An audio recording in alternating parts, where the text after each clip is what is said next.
जिन्दगीको एउटा नयाँ मोडमा आएको छु म पनि।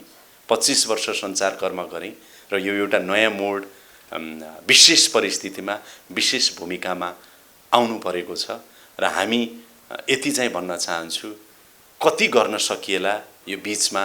मेरो अब 5 महिना प्लसको अवधि छ, त्यो त थाहा छैन, तर एउटा बाचा चाहिँ यहाँहरू सबैलाई साक्षी राखेर गर्छु। जानेर बुझेर नियतवश खराब केही पनि गर्ने छैन, बरु जस्तो गएको त्यस्तै फर्किनेछु।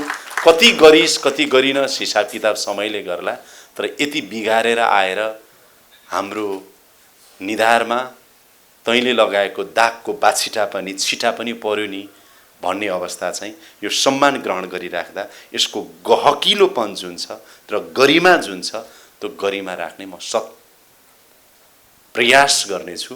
यतातिर चाहिँ नै रहन्छ। आज यो सम्मानको योग्य ठान्नुभयो, यसको लागि म एकदमै आभार छु।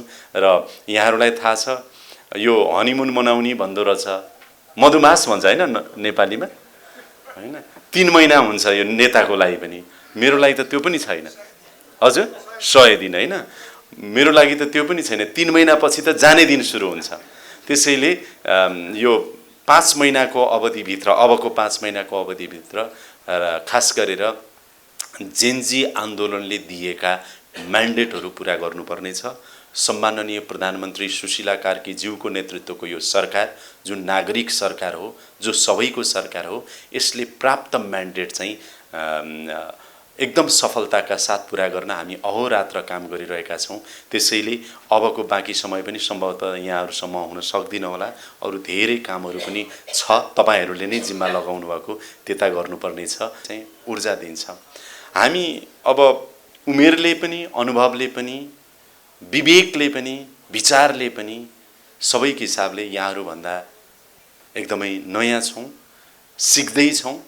त्यसैले यो देशको समृद्धिको लागि, साहित्य कला संस्कृतिको जगेर्नाको लागि, हाम्रो नेपाली मौलिकतालाई जोगाउने अभियानको लागि जे जसरी यहाँहरू अहोरात्र खटेर लागिराख्नु भएको छ, यसले नतमस्तक बनाएको छ।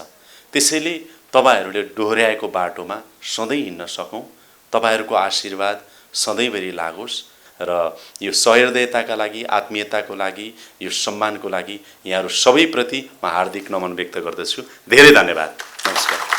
र म जाने अनुमति पनि चाहन्छु।